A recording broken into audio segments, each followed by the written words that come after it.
Assalamualaikum warahmatullahi wabarakatuh. Yang terhormat Ibu Listiani Suhargo, MSI, selaku dosen pengampu mata kuliah endokrinologi. Kami dari kelompok 4 izinkan kami untuk memaparkan materi kelenjar pankreas. Baik, izinkan saya memperkenalkan anggota dari kelompok 4. Yang pertama ada Muhammad Azhar Hibatullah dengan NIM akhir 015, ada Hana Mafiro Arifin dengan NIM akhir 045, ada Zahra Safira Maulina dengan NIM akhir 046, ada Haliza Amil Solihah, saya sendiri dengan NIM akhir 047, ada Baradia Wimaldi dengan NIM akhir 048, ada Astifani Amelia Hasna dengan NIM akhir 049, ada Kofifa Anini Mafiro dengan NIM akhir 050, dan ada Aurelia Salsabila Nuriman dengan NIM akhir 052. Baik, yang pertama saya akan menjelaskan tentang kelenjar pankreas. Kelenjar pankreas adalah kelenjar yang terletak melintang di rongga retroperitoneal atas dan berbatasan dengan lambung, duodenum, usus besar, limpa, dan beberapa pembuluh vital. Pankreas ini juga terhubung ke sistem biliar dan duodenum melalui ampula Vater. Untuk fungsi dari pankreas ini ada dua, yaitu bagian eksokrin dan endokrin. Pada bagian eksokrin terdiri dari sel-sel asinus dan sistem saluran pankreas yang bertanggung jawab untuk memproduksi dan mengirimkan beberapa enzim pencernaan utama ke duodenum. Di mana di duodenum ini terjadi tempat untuk enzim mencerna makanan yang dicerna dan membantu penyerapan oleh mukosa usus halus. Selanjutnya ada pankreas bagian endokrin. Nah, di sini mengandung jutaan pulau Langerhans yang tersebar di seluruh pankreas.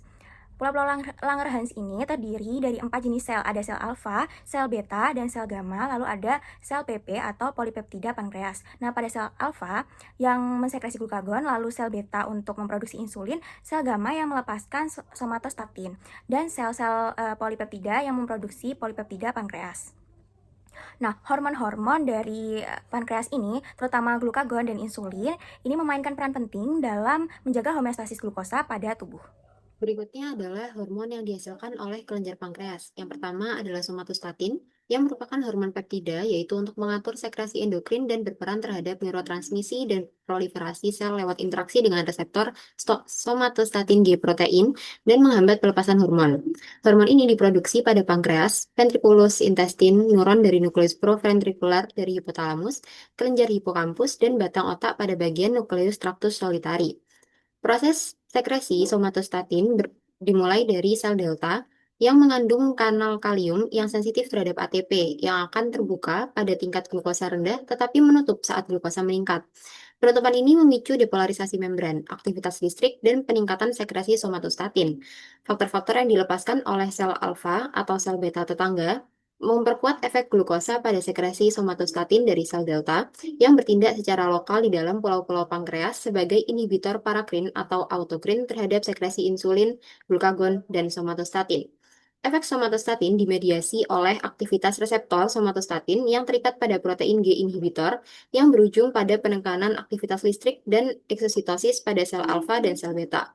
Fungsi dari somatostatin salah satunya adalah menghambat sekresi insulin dan glukagon dengan cara berikatan dengan reseptor somatostatin atau SSTR, terutama SSTR2 dan SSTR5 pada membran sel pulau pankreas. Ikatan dengan SSTR menyebabkan penurunan kadar kalsium intraseluler pada sel beta dan alfa yang memproduksi insulin dan glukagon. Kalsium sangat penting untuk eksositosis vesikel insulin dan glukagon. Proses ini dilepaskan dari sel. Dengan mengurangi kadar kalsium, somatostatin menghambat proses ini sehingga mengurangi pelepasan hormon. Selanjutnya adalah insulin dan glukagon yang berfungsi untuk metabolisme karbohidrat. Proses sekresi insulin dan glukagon dimulai dari tingkat glukosa darah yang tinggi, sehingga memberi sinyal untuk membuat insulin dari sel beta pankreas.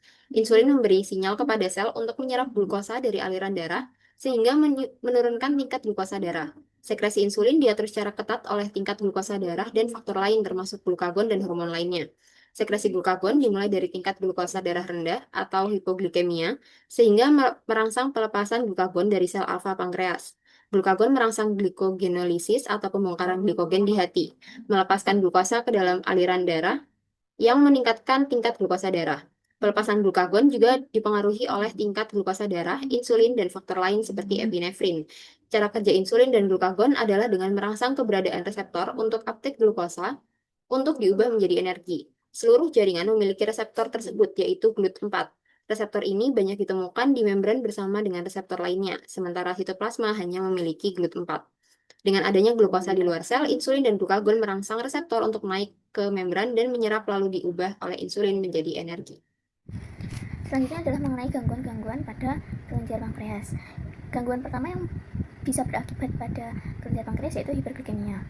Hiperglikemia sendiri itu merupakan suatu kondisi di mana kadar gula atau kadar glukosa meningkat dalam darah.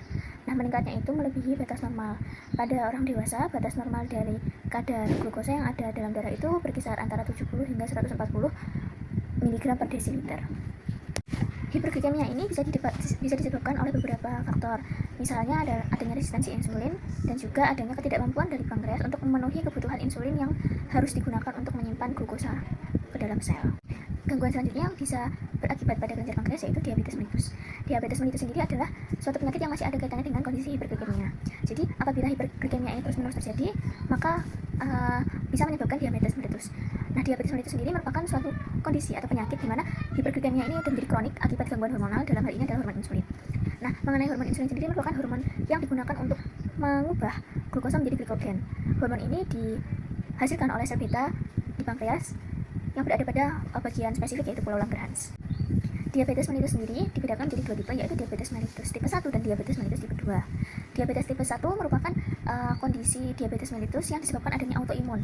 Nah, autoimun ini akan menyerang atau menghancurkan sel-sel beta yang ada di pulau Langerhans sehingga pankreas tidak mampu menghasilkan hormon insulin. Untuk diabetes mellitus tipe 2 merupakan kondisi di mana pankreas bisa menghasilkan hormon insulin, namun hormon insulin yang dihasilkan itu sangat sedikit atau tidak mampu mengimbangi glukosa yang ada dalam darah, sehingga karena glukosa yang ada itu sangat tinggi, hormon insulin yang dihasilkan tidak mencukupi untuk menyimpannya menjadi glikogen ke dalam sel.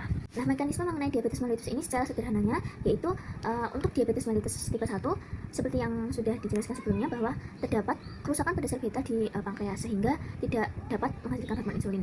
Untuk yang diabetes mellitus tipe 2, hormon insulin dihasilkan oleh pankreas namun jumlahnya sangat sedikit atau tidak dapat mengimbangi adanya kadar glukosa yang ada dalam darah. Nah, insulin yang tidak mencukupi sehingga glukosa itu tidak dapat disimpan menjadi glikogen ke dalam sel dapat menyebabkan glukosa yang ada dalam darah sangat meningkat. Nah, kondisi ini yang disebut dengan hiperglikemia, sehingga hiperglikemia yang akut ini akan menyebabkan persinyalan yang salah kepada organ-organ yang menyimpan glikogen. Nah, organ-organ yang menerima persinyalan salah ini mengira bahwa tidak ada glukosa yang akan disimpan sehingga mereka membutuhkan glukosa dan mereka merombak zat-zat yang ada di dalamnya, misalnya glikogen dirombak menjadi glukosa dan dilepaskan ke dalam darah karena mereka mengira bahwa glukosanya berkurang, padahal glukosa tetap ada namun tidak dapat dideteksi oleh reseptor yang ada di organ. Selanjutnya ada insulinoma. Insulinoma adalah tumor yang terjadi pada sel beta di pankreas. Adanya tumor ini menyebabkan produksi insulin yang berlebihan di dalam darah. Insulinoma termasuk tumor neural endokrin fungsional yang bersifat jinak dan berukuran kecil saat didiagnosis, yaitu kurang dari 2 cm. Penyebab utamanya adalah mutasi gen pada sel beta pankreas. Gejala-gejala insulinoma sebagian besar timbul karena terjadinya hipoglikemia yang digambarkan dengan jelas pada ilustrasi Whipple's riot yang meliputi kebingungan, iritasi, perubahan suasana hati, stupor, dan sinkop. Proses terjadinya dapat kita lihat pada ilustrasi sel beta tumor di pankreas yang sedang berkata, "Aku tidak akan membiarkan gula darahmu naik." Ini adalah gambaran dari insulinoma. Seperti yang sudah kita ketahui, insulinoma adalah tumor sel beta pankreas yang paling umum. Tumor inilah yang nanti akan menjadi penyebab utama hiperinsulinemia, yaitu kelebihan insulin dalam darah, yang nantinya terbagi menjadi dua jenis utama, yaitu endogen dan eksogen. Selanjutnya yang terakhir ada glukagonoma. Glukagonoma adalah tumor langka yang terjadi pada sel alfa di pankreas. Akibat adanya tumor ini terjadi produksi glukagon yang berlebihan dalam darah. Glukagonoma termasuk tumor neural endokrin fungsional yang langka yang kasusnya lebih jarang terjadi daripada insulinoma. Tumor ini cenderung bersifat ganas dan berukuran besar, yakni lebih dari 2 cm. Gejala-gejalanya meliputi eritema migratori nekrolitik, yaitu ruam kulit khas yang terasa gatal, hiperglikemia, diare kronis, penurunan berat badan, nyeri perut yang terjadi ketika tumor membesar dan menekan organ di sekitarnya, anemia, serta pembekuan darah atau trombosis vena dalam. Proses terjadinya dimulai dari adanya mutasi genetik pada sel alfa pankreas, lalu terjadi proliferasi sel abnormal, yaitu terjadi pembentukan tumor sehingga sel alfa tumbuh tak terkendali, yang kemudian menyebabkan hipersekresi glukagon yang nantinya akan mempengaruhi organ lain dan beberapa fungsi tubuh, sama seperti gejala-gejala yang ditimbulkan sebelumnya. Baik, selanjutnya di sini saya akan menjelaskan mengenai mekanisme gula darah, yang merupakan fungsi fundamental dari endokrin pankreas. Berikut merupakan beberapa jenis sel yang krusial dalam regulasi kadar gula darah. Yang pertama terdapat sel alfa dengan populasi sekitar 20% yang berfungsi untuk menghasilkan glukagon. Kemudian terdapat sel beta dengan populasi sekitar 75% dari total sel yang berfungsi untuk menghasilkan insulin. Kemudian terdapat sel delta dengan jumlah populasi sekitar 4% yang berfungsi untuk menghasilkan somatostatin. Kemudian terdapat sel PP atau F yang berfungsi untuk menghasilkan polipeptida pankreas dengan populasi hanya sekitar 1%. Di sini terdapat regulasi atau mekanisme ketika terdapat peningkatan kadar glukosa darah, di mana ada hormon yang terutama berpengaruh adalah hormon insulin, di mana dia akan mengubah glukosa menjadi glikogen, atau nama prosesnya adalah glikogenesis. di mana setelah makan glukosa akan masuk ke dalam darah sehingga kadar gula darah akan naik. Kemudian pankreas akan merespon dengan melepaskan insulin. Insulin nantinya akan merubah glukosa ke dalam bentuk energi dan juga ada beberapa fungsi lain, dengan hasil akhirnya akan membuat homeostasis atau kadar gula darah kembali normal. Kemudian terdapat keadaan ketika kadar glukosa darah malah justru kurang, dengan hormon yang paling utama adalah glukagon, dengan fungsi utamanya itu adalah glikogen, mengubah glikogen menjadi glukosa, atau prosesnya adalah glikogenolysis. Di mana saat puasa atau ketika tidak terdapat asupan, glukosa akan dipakai sel tubuh. Nah, kadar gula akhirnya menurun. Kemudian respon pankreas adalah meningkatkan glukagon dan juga mengurangi insulin, di mana nanti glukagon itu akan mengubah glikogen di hati menjadi glukosa. Dan juga terdapat beberapa fungsi lain yang bisa dibaca. Kemudian ketika puasanya sudah terlalu lama, glikogen itu akan habis. Nah, ketika glikogen habis, akhirnya tubuh itu akan membuat glukosa dari bahan lain atau gluconeogenesis dan menggunakan lemak sebagai sumber energi utama. Baik, selanjutnya terdapat studi kasus yang kelompok kami bahas, yaitu pada seorang pria yang berusia 68 tahun mengalami gejala mual, muntah, nyeri sebelum 2 jam dirawat di rumah sakit. Yang kedua, pasien tersebut mempunyai riwayat medis, yaitu gastritis, hipertensi, penyakit jantung, dan juga diabetes mellitus. Kemudian, menurut pasien tersebut tidak mengonsumsi alkohol dan terdapat tekanan darah 150/90, serta leukosit meningkat. Selanjutnya, pasien dengan pankreatitis akut itu mengalami peregangan kapsul pankreas sehingga menyebabkan gejala yang sudah disebutkan dan meningkat karena iritasi peritoneum serta ketidakseimbangan elektrolit. Kemudian terdapat faktor-faktor tambahan, yaitu kondisi penuaan atau usia lanjut sehingga mengalami keterbatasan fungsi eksokrin dan endokrin pankreas yang dapat menyebabkan elastase feses kurang dari 100 mikrogram per gramnya.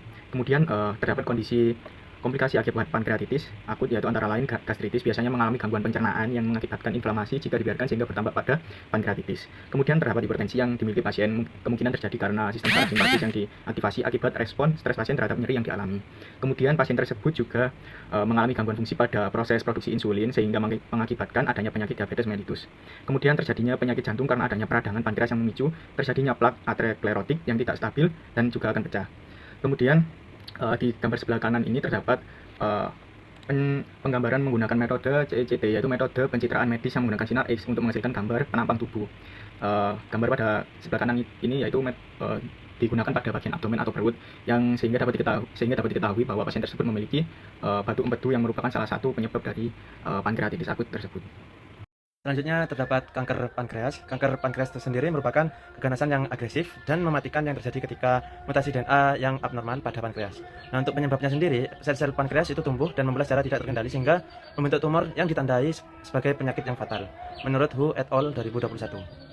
Selain itu, terdapat gejala kanker pankreas, ada beberapa tanda atau gejala klinis yang menjadi suspek kecurigaan terhadap kanker pankreas. Yang pertama, ikterus, terutama pada pasien dengan tumor kepala pankreas. Yang kedua, perut kembung dan terasa tidak nyaman. Yang ketiga, nyeri abdomen dan tidak dapat ditunjuk.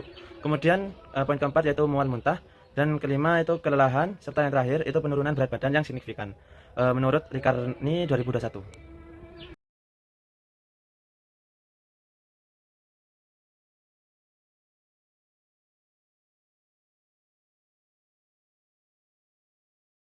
Selanjutnya diagnostis MGDNL dan juga DTPA-FA. Nah, untuk MGDNL sendiri terdiri dari 3 komponen utama, yaitu DSP-PGMan yang berfungsi sebagai perakit makrofag, DPPE, DTPA-GD berfungsi sebagai agen kontras MRI, dan juga kolesterol komponen struktural yang menstabilkan membran liposom. Nah, selanjutnya untuk gambar B, pada panel ini terdapat deretan gambar MRI peta warna dan juga pseudo warna untuk 3 kelompok, yaitu control, mild AP, dan juga severe AP. Nah, untuk baris atas itu merupakan citra MRI konvensional. Nah, untuk baris bawah itu merupakan peta pseudo warna yang menggambarkan distribusi agen kontras di jaringan pankreas. Nah, selanjutnya untuk analisis kuantitatif di bagian grafik kiri terdapat MRI SNR, signal to noise ratio pankreas dari waktu ke waktu setelah injeksi MGDNL. Nah, terlihat peningkatan SNR lebih tinggi pada kelompok AP, terutama severe AP ya, dibandingkan dengan kelompok kontrol.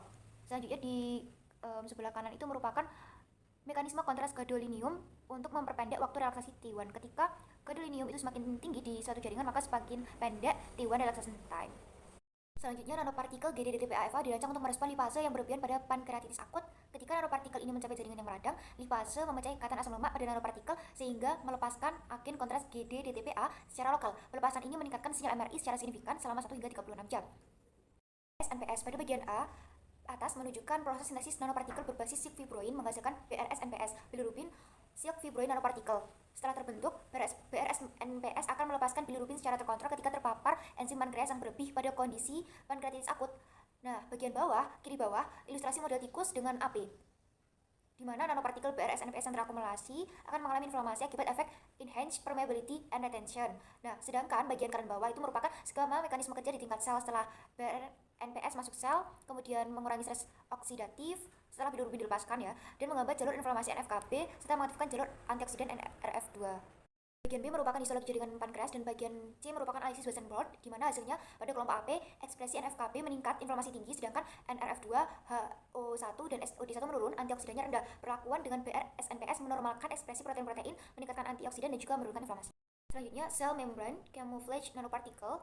Nah, di sini pankreas menghasilkan enzim PLA2 karena terjadi peradangan. Diobati dengan MNP-LNK yang terdiri beberapa komponen, di antaranya ada MJ33, melitin, kemudian membran, kemudian PLGA core.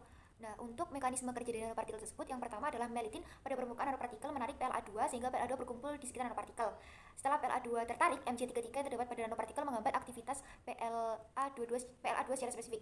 Kombinasi kedua mekanisme ini secara efektif menurunkan aktivitas PLA2 di lokasi inflamasi sehingga mengurangi peradangan pada pankreas. PBNPS atau PBZIM.